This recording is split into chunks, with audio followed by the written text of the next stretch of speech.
E allora eccoci ritornati in studio, ultima parte della nostra trasmissione che, come avevamo detto, avremmo dedicato alle elezioni americane, al risultato delle elezioni americane. Sono giornate piuttosto intense negli Stati Uniti. Io saluto gli ospiti che abbiamo in studio. Buonasera all'avvocato Alessio Morosin di Indipendenza Veneta. Buonasera grazie a lei, di essere qua con noi, grazie della sua presenza e grazie al dottor Jacopo Biasin, sociologo, grazie della sua presenza anche a lei. E dovremmo avere in collegamento Alberto De Franceschi, un tributarista, un economista che eccolo qua. Buonasera De Franceschi.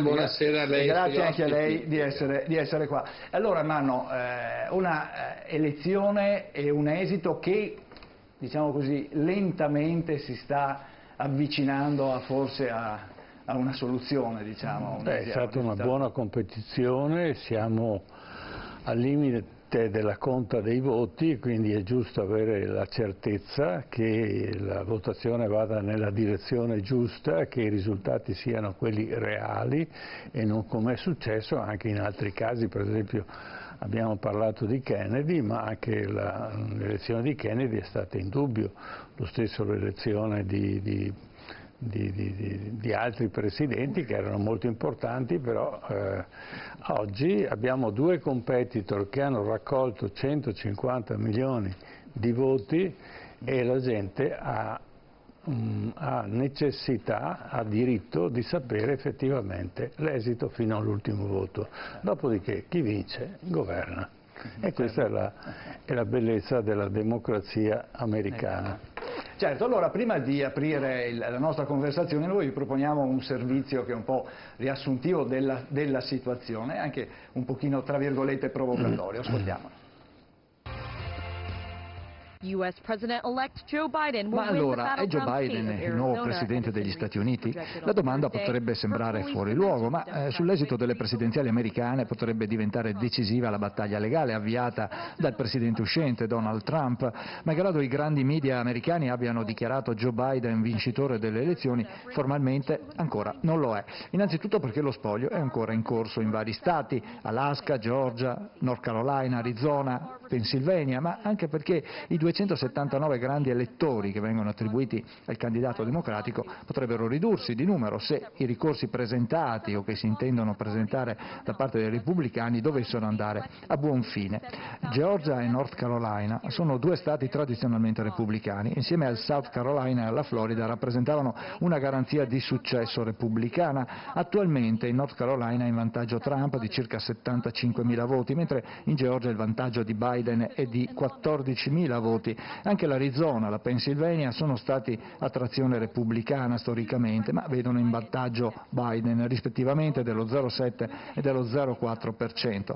L'Alaska invece sarà assegnata con tutta probabilità a Trump. E come è noto Trump non ha ancora formalmente riconosciuto la sconfitta, per cui è necessario attendere la nomina formale del vincitore da parte del collegio elettorale. Per il presidente uscente è una corsa contro il tempo. Entro l'8 dicembre infatti ogni Stato confederato è chiamato a risolvere i possibili contenziosi e ricorsi, stabilendo di che colore saranno i grandi elettori che prenderanno parte al collegio elettorale del 14 dicembre. In quella sede sarà ufficializzato il nome del vincitore.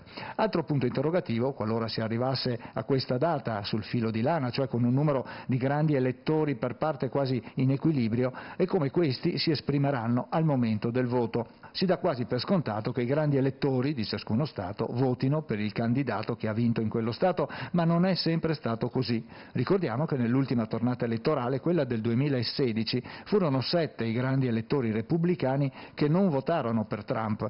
Proprio per questo 33 Stati della Confederazione hanno adottato delle leggi, anche se non tutte vincolanti, per impedire che questo possa avvenire. La decisione del collegio elettorale viene successivamente inviata entro il 23 dicembre al Senato e il Congresso, dopo aver giurato il il 3 gennaio, dichiara i risultati il 6 di gennaio, dando così il via libera al giuramento del nuovo presidente, che avviene il 20 gennaio a mezzogiorno. Trump intende coinvolgere la Corte Suprema sostenendo che vi siano state violazioni della procedura elettorale e ricordiamo che in Pennsylvania il procuratore generale ha già autorizzato un'indagine contro i presunti brogli. Tra le contestazioni presentate dai circa 800 legali messi in campo da Trump c'è il software utilizzato negli stati contesi per il conteggio dei voti. Si tratta del software Dominion, la software house che gestisce l'applicativo è tra i finanziatori della Clinton Foundation e utilizza componenti fatti in Cina. Secondo i repubblicani ci sarebbero le prove che questo software abbia conteggiato male i voti spogliati, facendo risultare Biden vincitore.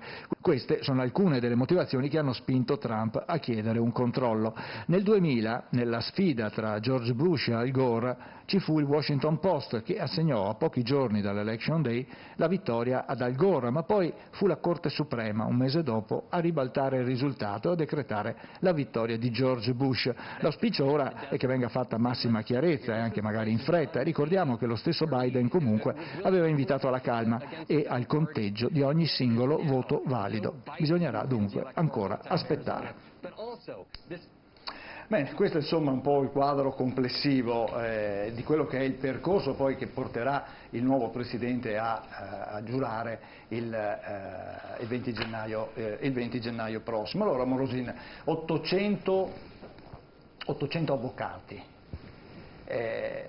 possiamo dire che è una cosa che non è mai successa. Sì, ma non facciamoci impressionare dal numero degli avvocati, perché poi alla fine le questioni da dirimere, è vero, sono molte, ma credo che si risolveranno in modo molto semplice. L'America è una realtà democratica importantissima, è una potenza mondiale, è una potenza militare ed economica, e certamente non può permettersi di entrare in una spirale negativa dove gli avvocati sono i protagonisti. Parlo contro la mia categoria, ma è evidente che è così, vince sempre la politica, vince lo strumento democratico. Diciamo che, ne parlavamo prima col professor Casa, ne facciamo una battuta in premessa alla trasmissione, questo è un ottimo stress test invece per la democrazia, per quella realtà democratica, perché ogni Stato democratico, ogni ordinamento democratico ha delle sue regole. Quelle americane sono sui generis per eccellenza, anche un po' astruse, un po' difficili da capire, i grandi elettori che devono rispettare il voto ottenuto, che però, come diceva benissimo nel servizio che avete mandato, possono anche disattenderlo. I congressi dei singoli stati che in caso di incertezza prima del 14 dicembre possono decidere loro chi è il vincitore, e considerando che abbiamo in 5 stati almeno una differenza che è inferiore allo 0,5, qualcosa potrebbe accadere. In realtà tutte le esperienze precedenti, l'ultima quella di Al Gore e Bush, ha dimostrato che le differenze erano modeste, 300-400, mi pare non abbia mai superato i 500 voti il riconteggio, costato invece molti milioni di dollari, perché anche questo è un aspetto. Diciamo che la scelta di Trump secondo me non è uno stupido, può essere stravagante, può essere imprevedibile, anche un po' scenico, teatrale, a volte incomprensibile, ma non è stupido, ed è un uomo d'affari. Anche negli atti di politica internazionale ha guardato sempre all'affare, per cui credo che stia già capitalizzando una soluzione, cioè stia già pensando una soluzione, tenendo conto, tra gli altri, ne parlavano oggi quotidiani importanti come il Corriere, in un articolo estremamente interessante, che andrà a trattare una specie di immunità per uscire, certo, perché ci sono problemi fiscali e là quando si muove l'autorità giudiziaria sull'ambito fiscale sono dolori in America, non è come da noi, no? Che tutto si accomoda e col tempo si sistema, lì sono molto severi e rischierebbe anche l'arresto nello Stato di New York. Sappiamo che ogni Stato ha le sue regole penali, le sue disposizioni, è più che una repubblica federale, una repubblica confederale. Insomma, Trump secondo me ha la consapevolezza che la partita è persa. Però un'altra cosa, ed è l'ultima, in fondo il meccanismo loro prevede che il momento del voto finale, quello dei grandi elettori, è il 14 dicembre, tant'è vero che ci sono 4-5 stati importanti al mondo, tra cui la Cina, la Russia, il Messico ed altri, che non si sono ancora espressi. L'ha fatto il Papa per altre ragioni, ma ne parleremo dopo. Ma gli italiani sono sempre avanti però, perché in tempi non sospetti abbiamo avuto anche noi dei politici che sono andati cioè degli affaristi, degli imprenditori che sono scesi in politica per salvare l'azienda e per salvarsi dalla galera. Non mi provochi, a questo punto diciamo che Trump è arrivato dopo, ma per esempio ha copiato di prendere all'ultimo momento anche lui il Covid e guarire in 3 giorni. Unico esempio al mondo dove nessuno è riuscito a guarire, essendo comunque dichiaratamente un malato grave, è guarito in 3 giorni. Si è ripresentato e quindi mi pare che poco prima era successa una cosa di questo genere, quindi gli italiani arrivano per primi, non riescono mai a sfruttare però la situazione come riescono a fare gli americani. Certo, allora Biasin, quanto probabile è che Trump stia trattando quella che viene chiamata in inglese una exit strategy, quindi stia preparando tra virgolette il terreno per un'uscita? Oltre a questa possibilità, penso si sente dire in America che un'elezione inizia appena finisce la precedente, per cui potrebbe anche essere che Trump stia facendo la sua battaglia già in prospettiva del 2024. Storicamente c'è stato un solo caso di presidente perdente che poi si è ricandidato e risale ancora a fine 1800. Però Trump ci ha in questi anni, come dire, abituato a sparigliare, a sorprendere, per cui può essere abbastanza probabile che lui stia facendo un lavoro per far sì che il Partito Repubblicano diventi di fatto un suo partito e affinché quindi possa spendersi ancora per il futuro. E poi sicuramente, come diceva anche l'avvocato Morosin precedentemente, i problemi fiscali di Trump, diciamo, sono abbastanza noti e tutta la sua storia, e quindi è sicuramente probabile che stia alzando la posta per facilitare le negoziazioni, diciamo, future.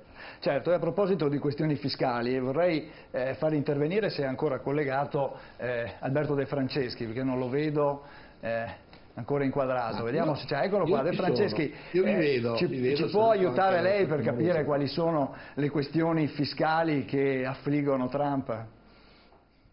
Ma guardi, le questioni fiscali che affliggono Trump sono le questioni fiscali che affliggono tutti i grandi imprenditori che hanno patrimoni importanti da preservare e che per crearli hanno dovuto trovare qualche volta delle scorciatoie, e soprattutto parliamo di un ente che è quello IRS, quello americano, che non è morbido, cioè nel senso, tu in America puoi fare un po' quello che vuoi, tra virgolette, poi quando c'è un ente accertatore che comincia a spulciare le tue carte, comincia a essere dolori di pancia pesanti, perché vanno a verificare veramente tutto, e la condanna lì sì è certa, cioè i grandi evasori non vengono trattati ad alberghi, ristoranti e candidature nel governo, vengono messi in galera e se ne riparla poi dopo anni di che cosa succede nelle loro vicissitudini di vita, hai capito? Questo è il concetto.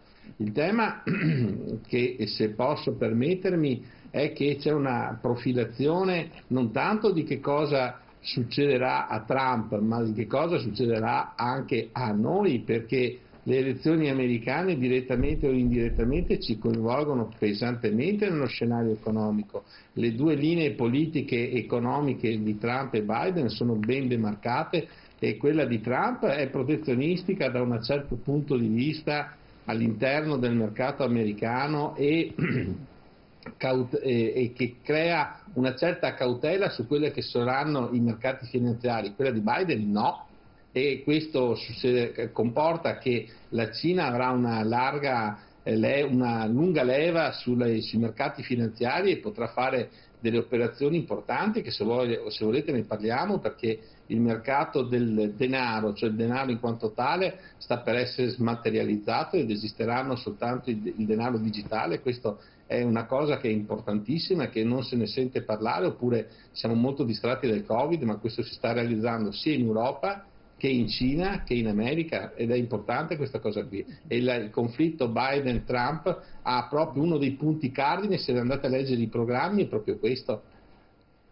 Certo, allora diciamo che adesso parleremo anche appunto delle questioni economiche che sono sicuramente molto importanti, ma volevo proporvi un altro contributo, perché allora il grande tema è quello dell'irregolarità, no? I presunti brogli denunciati da Trump. Bene, oggi l'autorità per le elezioni ha chiarito, ha detto queste sono state le elezioni come dire, più regolari della storia. Sentiamo. Sono state le elezioni più sicure della storia americana. A sostenerlo le autorità governative responsabili del voto negli Stati Uniti, alle prese con il post-elezioni più spiazzante di sempre, col presidente uscente Trump che non ha ancora ufficialmente ammesso la sconfitta e la vittoria di Biden. Non ci sono prove che un solo seggio abbia perso o cancellato voti o li abbia in qualche modo compromessi, ha detto la Commissione federale, smentendo ufficialmente Trump, che continua a parlare di frodi, snocciolando numeri falsi, come in questo tweet bloccato dallo stesso social network che è intervenuto per l'ennesima volta. E mentre Biden incassa le congratulazioni da mezzo mondo, ultimi Papa e Cina, conquista ufficialmente gli 11 grandi elettori dell'Arizona, non succedeva dal 1996 ad un democratico, e comincia a delineare il suo staff, Trump perde sostegno da qualche pezzo di partito. Un coro sempre più ampio di repubblicani comincia a chiedere che si dia il via ad una transizione, a cominciare dal passare a Biden i briefing sulla sicurezza nazionale, cosa che Trump gli sta negando. Ecco, insomma, vede Morosini che sono arrivate le congratulazioni o comunque riconoscimento da parte della Cina, dal Papa, come diceva lei, e anche, diciamo, tra virgolette, vengono rispedite al mittente le accuse di irregolarità. Abbiamo già detto prima che probabilmente sempre lo sconfiggio non cambierà nulla, sostanzialmente il meccanismo è collaudato. Le sorprese potrebbero venire dal voto postale, perché come sappiamo ogni Stato ha le sue leggi, ha le sue regole, e il voto postale, che in questa circostanza forse credo che sia inedito, non abbia precedenti di egual misura, è stato rilevantissimo. Addirittura un terzo delle persone, se non erro, ha votato per posta prima della data del 3 di novembre, e in alcuni stati era previsto che alcuni voti non dovrebbero essere conteggiati se arrivano dopo una certa data, addirittura dopo il 3 stesso in qualche caso, invece fino al 3 vai a votare al seggio, prima del 3 devi spedire, in altri casi deve anche arrivare, le normative sono diverse. Gli avvocati, quello stuolo di avvocati che lei ha detto, 800 avvocati messi in campo da Trump, lavorano su questi dettagli per cercare, sapendo che il voto per posta è stato prevalentemente un voto a favore di Biden,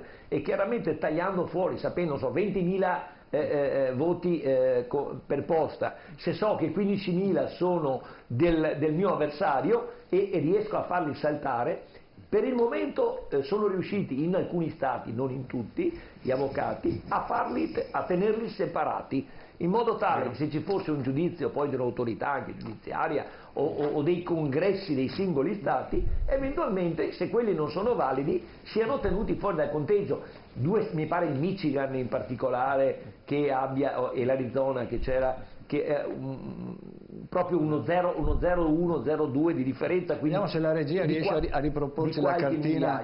Però vede, il problema è qua un altro, che una realtà potente, economicamente potente come gli Stati Uniti, oltre che militarmente impegnata in prima fila, non potrà mai permettersi uno stress oltre un certo livello, e l'economia stessa lo impedirebbe, anche gli amici di Trump lo impedirebbero. Poi sa cosa, c'è un potere enorme, ma loro sono abituati ai grandi cambiamenti. Teniamo presente che quando viene eletto un nuovo presidente, questo si nomina qualcosa come 4.000 alti dirigenti dell'amministrazione, cioè i capi di ministeri, i capi delle strutture. 4.000 è un numero enorme.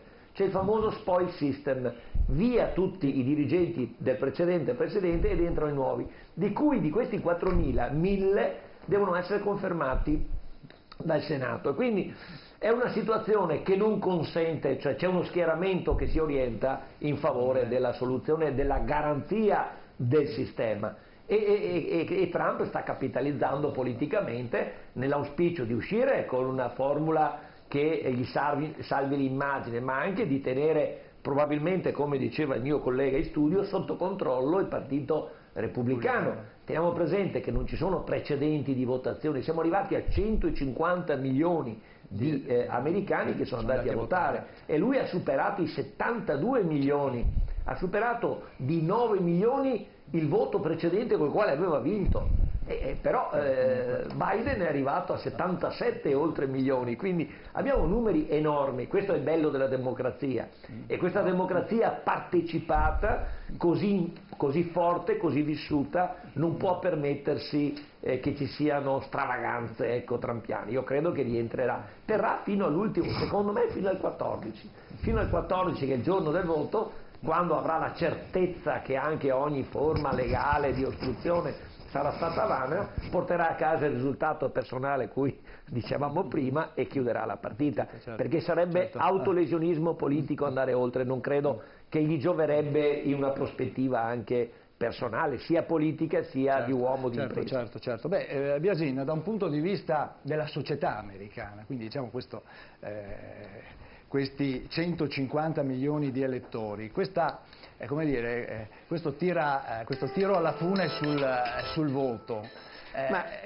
cosa può comportare? Ma diciamo che la deriva più probabile è che si vada verso un'ulteriore radicalizzazione, diciamo, che già c'è stata, nel senso che, come è stato detto, questa è stata l'elezione nella storia con più partecipazione al voto, e questo è anche uno dei motivi, oltre al contesto storico nel quale avviene con appunto la presenza della pandemia e con un voto postale anch'esso senza precedenti, delle ragioni appunto della complessità nell'esito del voto.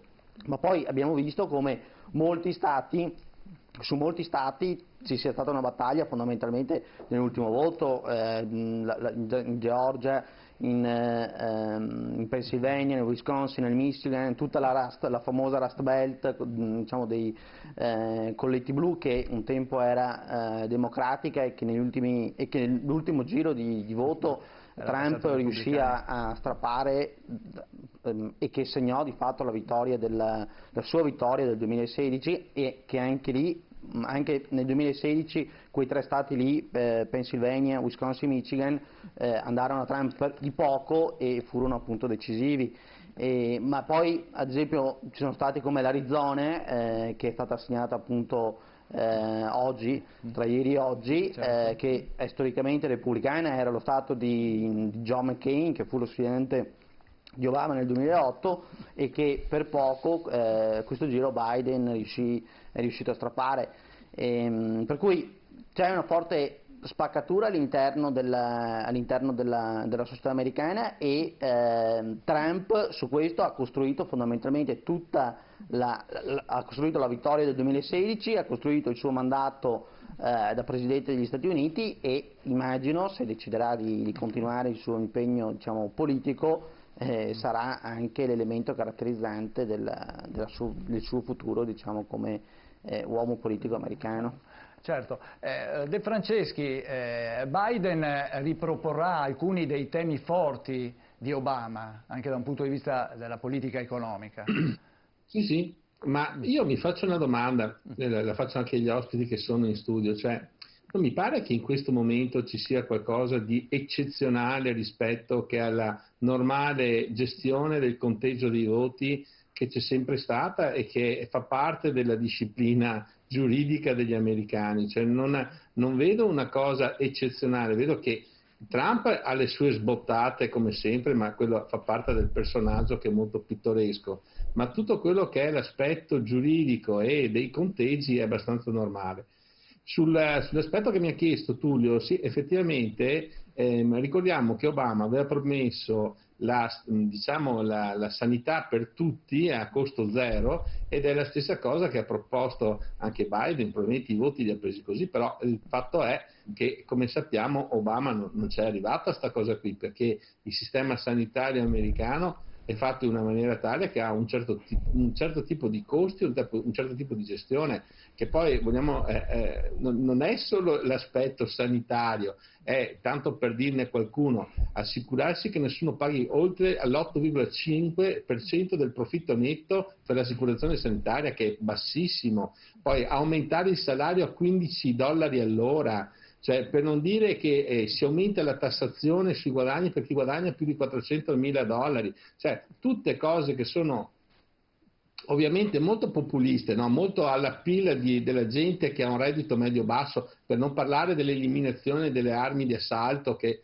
è una delle battaglie che gli Stati Uniti d'America fa da anni, cioè, sono tutte cose di grande impatto in termini di masse di gente che pensa che il dire queste cose poi le si fa anche. Io trovo che saranno cose molto difficili, ma la cosa che, le dico anche un'altra, l'emissione zero entro il 2050, io non so come faranno, però è una delle cose che ha promesso. Ma la cosa che mi preoccupa molto è l'apertura praticamente tout court della reintroduzione dei capitali dalla Cina. Cioè, io sono seriamente preoccupato su questa cosa qui, perché se, come vi accennavo prima, la dematerializzazione delle banconote porterà che i mercati, che praticamente il denaro non esistendo più, entreranno soggetti privati a gestire le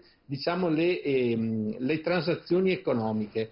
Si veda per esempio quelle che sono le banconote virtuali tipo Bitcoin, tipo Libra o quant'altro. E i cinesi in questo fronte sono preparatissimi e agguerritissimi. Il fatto di dare la possibilità di entrare in un mercato come quello americano, che è un mercato che economicamente e finanziariamente è il maggiore a livello mondiale, cioè, ci crea veramente dei problemi di non poco conto. Il fatto che Trump faceva una politica di protezione e limitava i contratti e gli appalti su quelle che erano le forniture che erano concesse anche con partecipazione di ditte non americane, è quello che stiamo anche facendo noi qui in Italia. Stiamo cercando di proteggere le nostre imprese. Quando si parla che praticamente, faccio un esempio, Trump voleva mettere dei vincoli alle delocalizzazioni in Cina e Biden non lo mette, signori, stiamo veramente parlando che, non so in America l'economia americana come andrà a finire con quella che è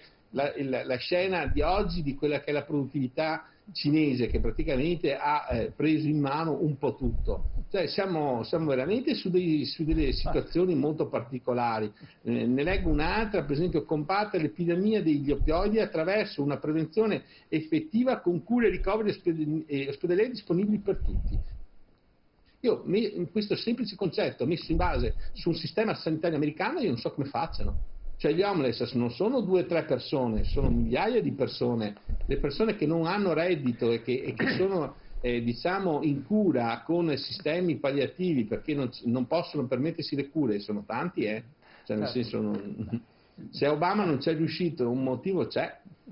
Allora, Morosini, qua De Franceschi come dire, lancia l'allarme su una linea, diciamo, di apertura di Biden che potrebbe spingere ulteriormente in una globalizzazione ancora forse più esasperata. Io rispetto l'opinione di tutti, ci mancherebbe, ma mi pare che gli analisti accreditati sul tema, per esempio, della Cina dicano che l'America non cambierà assolutamente nulla o quasi nulla dell'approccio, sono per lo stile sicuramente, ma nei contenuti l'atteggiamento del governo americano e quindi anche del nuovo presidente Biden, se viene confermato, sostanzialmente non cambierà, non può cambiare per le ottime ragioni che ha illustrato De Franceschi, ma gli osservatori dicono non cambierà nulla. Mentre è interessante la questione del patto per l'ambiente di Parigi, che Trump aveva rinnegato, e invece Biden col favore internazionale andrà invece a riprendere. Questa è una cosa interessante. Sugli altri aspetti diciamo che consideriamo quello che ha fatto Trump sulla politica in Medio Oriente, per esempio, sui rapporti con l'Iran, ecco, si andranno a riappacificare, o meglio a creare una nuova linea diplomatica nei rapporti che aveva brutalmente tagliato con l'Iran, ed è una realtà quella dell'Iran non di poco conto, ma senza stravolgere quello che è lo schema, cioè ci sarà una continuità della linea politica. Idem con la Russia che è rispettosa, come dicono tutti anche qua gli osservatori, prima del 14 Putin, perché sempre sono stati rispettosi di quelle che sono le regole degli altri, perché a loro volta, avendo dei peccati e delle regole anche in casa, vorrebbero a loro volta essere rispettati, ripeto, non cambierà in grande. La cosa che mi ha stupito un po', se mi consente, t'ho rivelato, è l'atteggiamento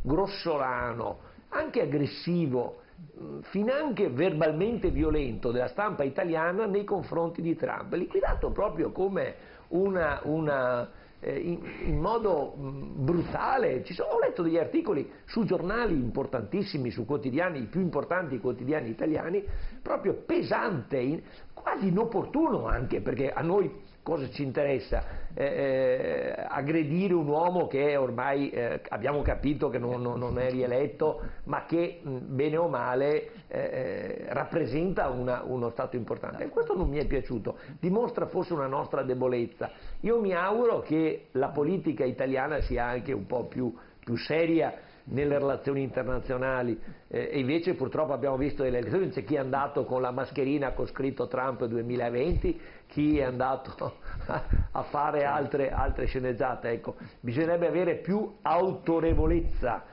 più spessore, più qualità anche nell'azione politica. Non vorrei che andassimo a rimpiangere i grandi, tra virgolette, della politica del passato che sapevano fare relazioni internazionali. Allora vorrei sottolineare quello che sta dicendo. Il fatto di dare degli aggettivi a una persona per la stampa è squalificante. Siccome Trump non è piovuto dal cielo, ha 70 anni di presenza negli Stati Uniti e ha almeno 60 anni di attività commerciali, ereditate in parte attivate da lui. E diciamo che ci sono fior di libri che consolidano un certo tipo di comportamento commerciale e finanziario di Trump. Quindi invece di dire è stupido oppure non è all'altezza, si prendono le tracce che vengono pubblicate e si dà evidenza di chi è il personaggio. Dopodiché la realtà, diceva un certo signore, è rivoluzionaria di per sé. Quindi la rivoluzione non si fa con le parole, si fa con i fatti. Trump ha fatto questo è la persona che sta gestendo gli Stati Uniti.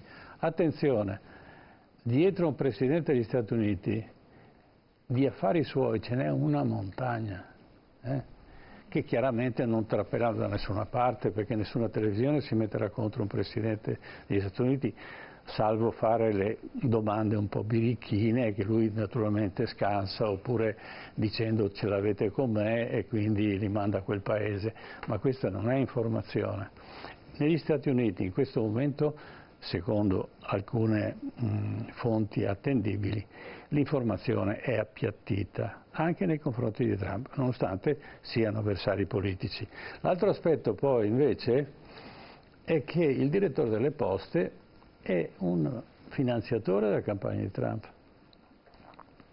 e quindi in qualche maniera ha cercato di bloccare l'arrivo della posta per tempo, e poi ha fatto tutta una polemica sulla affidabilità delle poste, essendo lui direttore. Quindi è affidabile uno che dirige le poste e poi porta le lettere e le porta in tempo o le rallenta? Ecco, mi pare che a questo punto Joe Biden non ha dato tanto peso a questa situazione, ma se il voto postale è quello che fa la differenza, allora questa è molto importante, perché allora chi ha la chiave della posta è uno che sta dalla parte di Trump. Certo. Certo. Allora, abbiamo un break pubblicitario, allora andiamo un attimo in pubblicità, torniamo subito, al rientro sentiremo anche, allora sicuramente raccoglieremo ovviamente un commento alla questione appunto del cambio del direttore delle poste, ma anche poi vedremo che cosa sta succedendo, come si sta comportando la Russia a cui prima appunto accennava Alessio Morosina. Tra poco.